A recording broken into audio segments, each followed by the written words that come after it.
Hello everybody, welcome back to Dominions 5. We're about to start the game here, and this is the game called Salt Flows, or From Whence the Salt Flows. This is a game where we're playing LA and in the first episode I kind of did an overview, and I showed you a lot of different things you can do with Tianqi. Now I was really close to doing a rainbow bless on heavy cav. I really like that.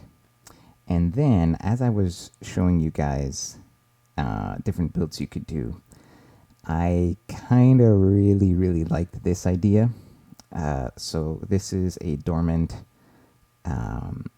demi-lich, pretty cheap chassis.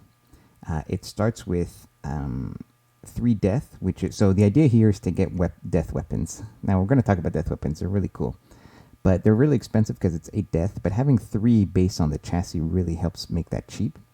Also, you kind of need high-ish Dominion scales on LA Tianqi if you're doing Sacreds, obviously, because of you're taking up 2 holy points with your mages, so, you know, you want to have enough left to get a reasonable amount of Sacreds. And honestly, we're playing with LA Relay, we're playing with Lemuria. Like, we need strong Dominion in this game. So that is definitely a bonus compared to a Rainbow Pretender. Now, this is solid. It expands without any issue. Blood Surge alone on the Sacreds is enough. And I would say enough to make it worth making the Sacreds and not just the regular heavy cav, especially since we want to build up a number of Sacreds so that when Death Weapons comes online, you know, we can use them on a bunch of units. Okay, and we're taking fire. Why? Because fire is a path that we don't have access to. So this is partly for magic diversity. Later on, you do find random fire sites without having built-in fire. So we'll have a bit of fire income, and once we get to Conjuration 6, we can summon a Flame Spirit with this guy, and then we're basically all set. We're all into fire. And we're going up Conjuration anyways for the ghosts, so, you know, why not? This also gets us blood access, which we don't have access to, so that's great. And plus blood, death, and fire is, like, perfect to get into blood. Gets you, like, the vampires and whatever. I mean, it's just a perfect setup to fix our magic diversity. With one exception, which we'll talk about in a minute. I just want to also mention that we're taking 2 in air so we can move this guy. So with this, he can Cloud Trapeze around. Otherwise, he won't be able to move. Now, he could offensively Cloud Trapeze in his own Dominion, or even outside his own Dominion, though he has very few hit points. So probably in your own Dominion, where he could dump like some epic numbers of ancestors or other things. There's a lot of cool things you could do with Death 8. Okay, what is the disadvantage of going with this guy? The scales are actually decent. I mean, Misfortune 3 is rough, but we have a lot of like Recruit Anywhere heavy cav. We can kind of deal with indie attacks and things like that. Growth 2 is fine. There are many thrones that are going to give growth bonuses. And heat scales we need to fight against Murdering Winter, and 228 is very reasonable. So I have no problem with the scales. There is a problem with magic diversity, and the problem is that we don't have a good way to climb our paths much higher. So let me show you this. If we go to Lady Chanty, just so you see the mages that we have access to. Okay, so let's look at the elemental path. So Earth, for example. We're going to have Earth 2. That's the maximum we can get. This guy can get Earth 1, and that's it. So we can, we actually can't even make, it just occurred to me, no, of course, we can make Earth Boots. Sorry. Excuse me. Sorry, something got caught in my throat. So with Earth 2, you can make boots and then hammers, but that's it, because you'll be stuck at Earth 3. And you can't climb any higher than that. unless you get a Staff of Elemental Mastery or a Ring of Wizardry or like the Cloak or the Blood Earth Crosspath booster. So we're kind of stuck in Earth, and that's a little annoying. Now, Earth 3 technically is enough to cast whatever we need, because you can summon Earth. You can give this guy boots, summon Earth power. He gets to Earth 4. And because this guy, I mean, maybe maybe your Astral Random can power of the spheres, or maybe you craft a shield, crystal shield. But even with Earth 4, with a bunch of gems, he can do like Army of Gold and stuff like that. So do we need more? Well, there's a lot of like Earth rituals maybe we want to cast or whatever, right? Just stuff we want to forge higher than Earth 3. So as an example, Earth is limited. Air is limited. We at best get Air 2 on this guy. Now, this guy could have Air 1 plus Astral if we wanted to cast big air spells. Maybe we get very lucky and get like Air 2 or Air 3 on this guy with Astral, so he can Communion up and power the spheres. And one of these guys might be able to do Fog Warriors, but it's going to tax a Communion. But more importantly, we can't forge anything high in air with these guys. Now, water is easy to climb. I'm not worried about water access. Although, again, we only have water 2. So all of our elemental paths are pretty severely limited. Also with nature, at most we're going to get nature 2. Now this guy, nature 2 plus astral 1 would allow us to do Moonvine. So we could do Thistle Mace, Moonvine. That would get us to nature 4. But after nature 4, we're stuck unless we empower. Or again, unless we have a Ring of Sorcery. Because Tree Lord's Staff, which is the next nature booster, takes nature 5 to cast. And, what if we want to do Gift of Health or something later on, right? Like, we need to have, and not only that, but you need nature 5 to do, like, the Vine Spirits or Sprites, right? The nature casters in Conjuration, or the nature air caster in Conjuration. So we kind of want to have nature 5 somehow. I guess we could try to roll the dice on Lamia Queens and maybe get, I think you can get a Nature 3 Lamia Queen. Maybe I'm wrong about that. Maybe you can only get Nature 2. I have to double check. So we're kind of stuck in nature. Similarly, Death. We get Death 2 guys, and that's it.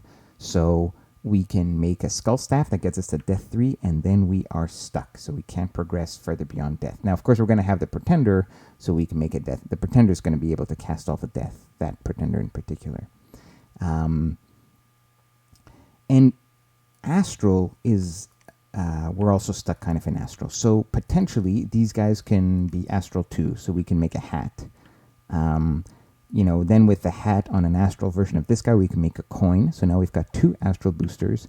But natively, extremely rarely, we might get an Astral 3. And then with 2 boosters, he'd be up to Astral 5. That's still not enough to cast the Ring of Sorcery, which was what we needed to get up in nature, and which you need to build on to get a Ring of Wizardry to get all the other elemental paths boosted. Not to mention the fact that we have no way here of making an elemental staff. So we're kind of stuck, especially in the astral paths. Now, one thing you could do is, what if we took astral on the Pretender, right? So we're doing death weapons. We were at a base, we were considering something like this. 1, 2, this was the base. And we had this. And so what we did is we did this, and then we had extra points, so we went like this, right? Now, what if instead we take Astral, right? Now, there's a problem with that, or there's a couple of problems with that. One issue is, and by the way, so 2 order and 8 is totally legit, and then 7 and 1 also kind of works together. Obviously 8 and 2 is kind of more, it's better for the scales, but it allows you to get more points for paths if you want. Okay, here's the issue with this. First of all, the issue is, what are we doing with our bless here? So we need at least Astral 4 to get a bless. And we need at least Astral 4 because in order to forge to go all the way in Astral, this guy can wear a hat and the coin, so he'd get to Astral 6, which is enough to make the Ring of Sorcery, which he could then equip and then make a Ring of Wizardry. So this guy on Astral 4 base can push us all the way into Astral, and that's the key. Plus it gets us the Bless. Now, Astral 4 isn't giving us much. You could do Arcane Finesse, and the reason you would do that is because it affects death weapons. So death weapons, if we read it here down at the bottom, both the effects can be negated by magic resistance.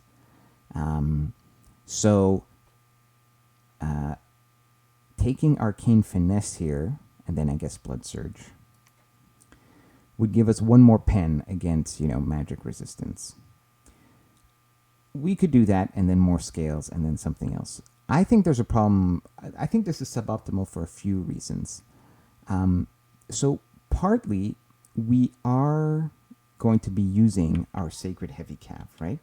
And our Sacred Heavy Cav... okay, let me just talk about death weapons a bit more. The attacks are blessed with the additional damage effect and the disease effect. It is not one of these weapon blesses that is on damage. So, for example, if you were to take withering weapons, it requires that you be wounded by the attack. If you were to take... Okay, let's compare all of them very quickly. Poison here. So let's just do death, cold, just so you can see these. Okay, so flaming weapons. That's just an additional damage effect. Frost weapons attacks, an additional cold effect. Solar weapons, additional soul strike damage.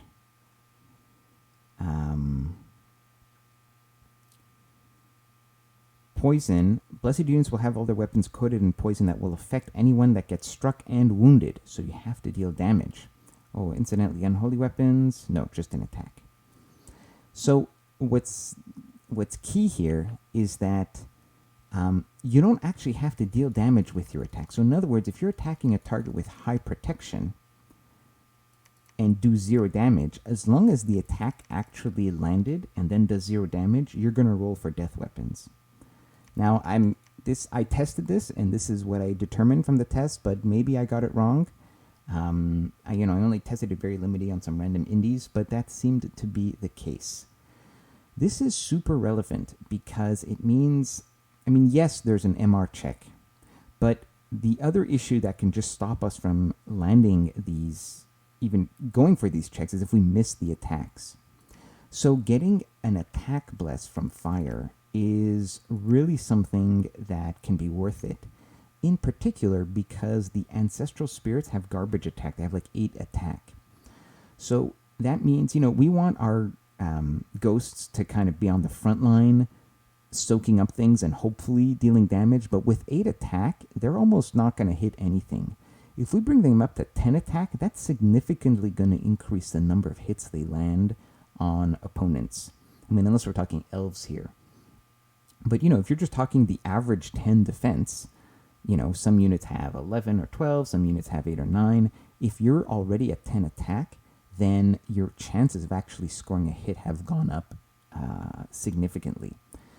So that plus with Blood Surge, which is not honestly likely to proc on the ghosts, but it is likely to proc on our cavalry, is going to let our heavy cav hit even like evasion defense thugs, and then cause these MR checks.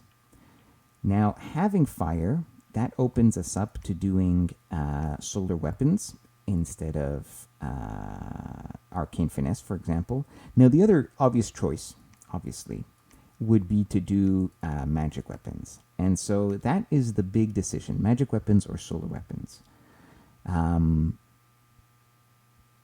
The only magic weapons we have are the bows.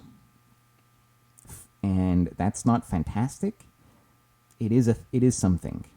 So we have to ask ourselves, what do we really need magic weapons for? So the nations we are playing against include Relay. So that's not so much a magic weapons issue. They're just going to, they'll do like body ethereal stuff, I guess.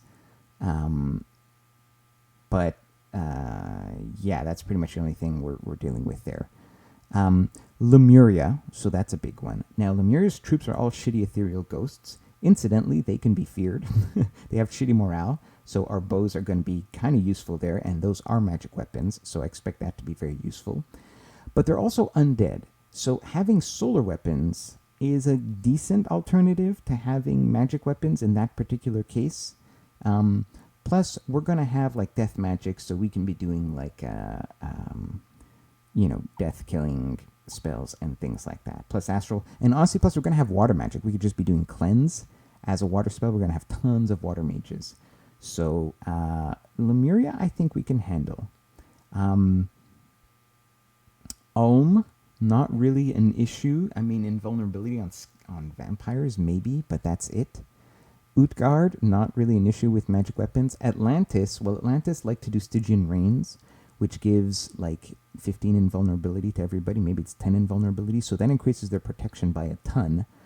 But our death weapons are going to trigger as long as we hit, and so we're going to be relying on death weapons to do a lot of the work against Atlantis. And magic weapons, I mean, it's not nothing, but the troops tend to have, if we fight in their dominion in cold, they're going to have high protection anyway, so magic weapons or not, we'd be doing chip damage. So again, we're going to chip damage plus death weapons is really what we're going to get out of it. And we'd incidentally be doing 3 AP fire damage instead of magic weapons, which is going to be significant on their high protection troops. That would be useless, right?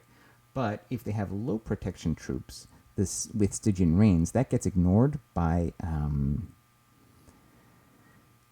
solar weapons. So if they're doing Skeleспam, which they are wont to do because they have good death magic, even Stygian Rains on the skeletons is going to be irrelevant, and we're going to be able to kill their skeletons very effectively if we take solar weapons.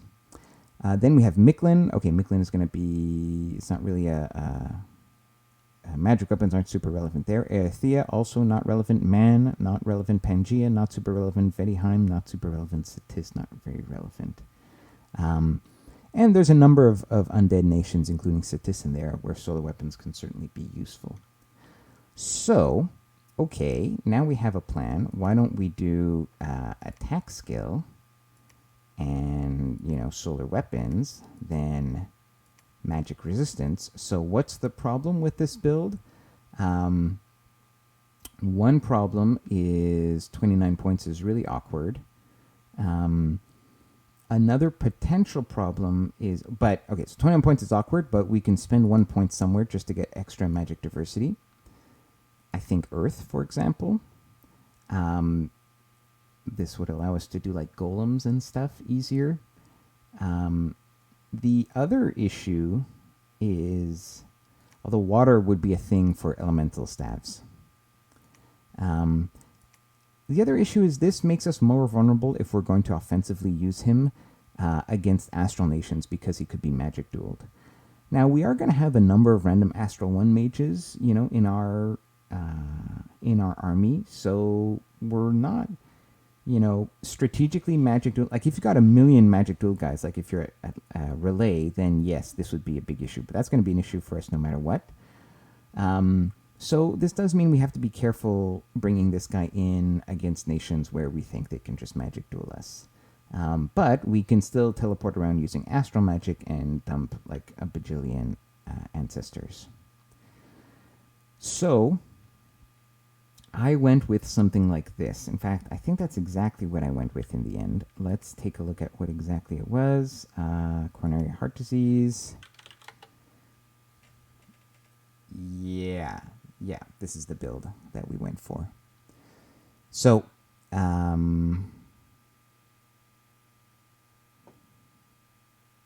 this is the build. Dormant, decent enough scales to get expansions going. We have Attack, Solar, and Blood Surge for expansion, which is really strong and even good enough for initial bumps. And we have Fire, Astral. We've basically have all the magic diversity that we'll need, because with this we can push deep into Astral. So slightly different from my original thinking, but I'm excited to try Death Weapons as a bit of a meme.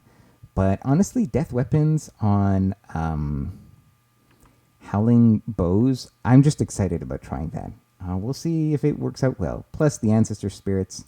I don't know, guys. We'll see how it works. So, turn 1 has appeared. The game has started. So let's log in and see what this game looks like.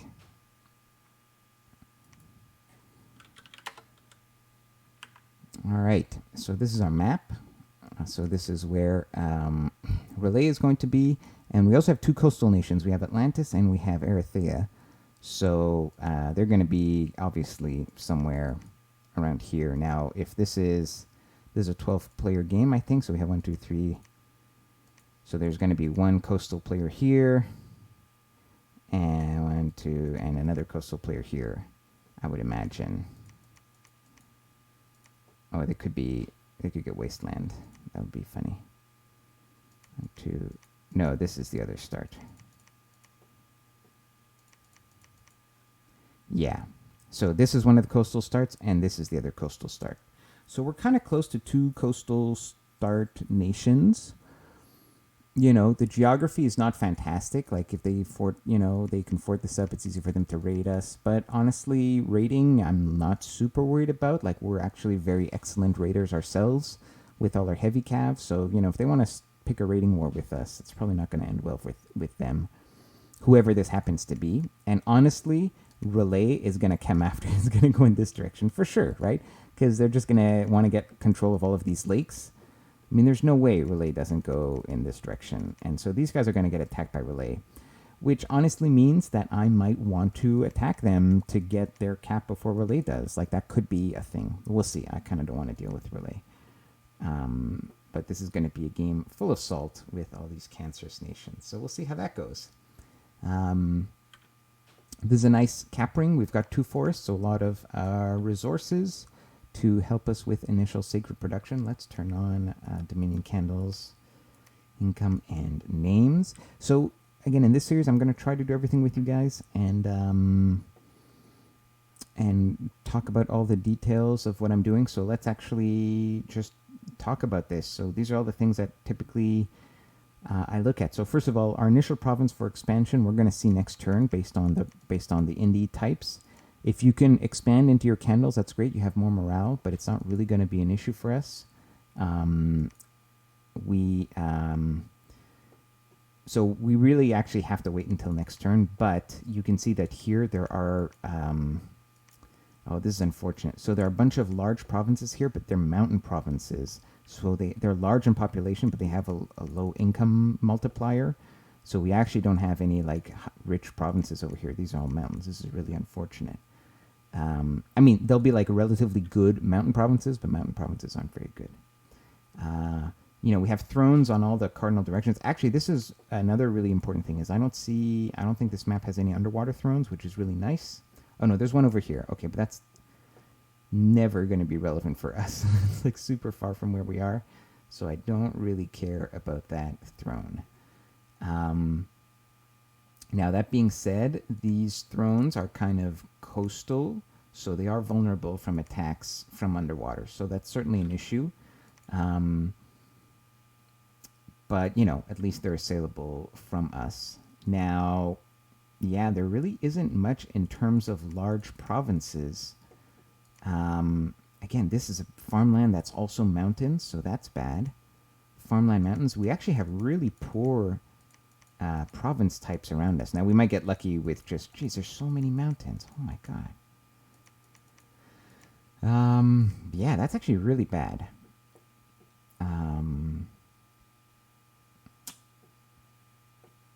Unfortunate. All right, we'll have to see with indie types. I mean, and even this forest is also mountains. So many mountains. Jeez, look at this. So many mountains around us. Okay, well, I mean, we're going to have a lot of gems, but we're not going to have a lot of income. And it's late age, so there's like reduced number of sites anyways. All right, well, we'll see next turn. In terms of initial scouting, let's go and take a quick peek. Like, I don't even have... Normally, I would go to the large provinces that I want to take early to see if there's, like, heavy cav, and if there's not, then I can make a beeline for those provinces. I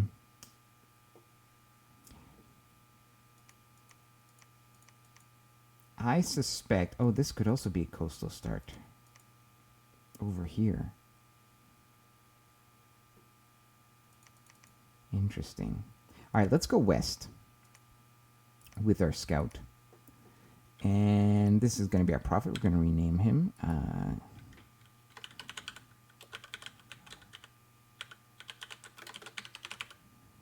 Atherosclerotic plaque, the prophet of coronary artery disease. Actually, I think I said coronary heart disease.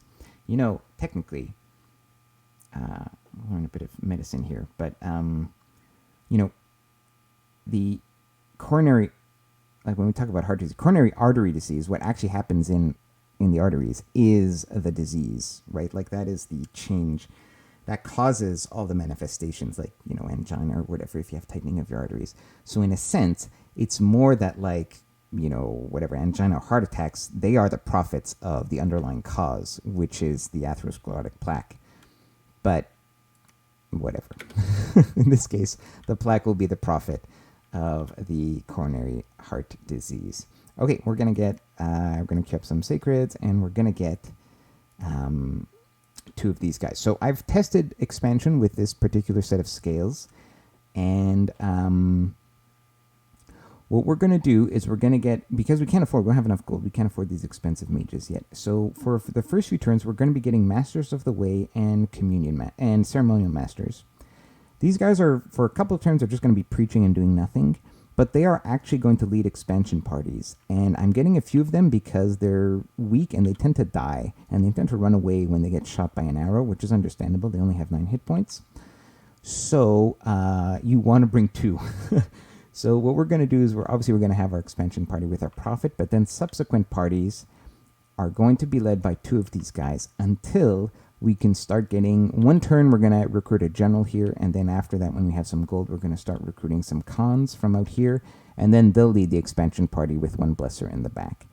But this works out. It gives us a little excess of Holy One priests, which can go around blessing our troops, while we don't have to waste the mage turns of our actual mages, who can sit home and research.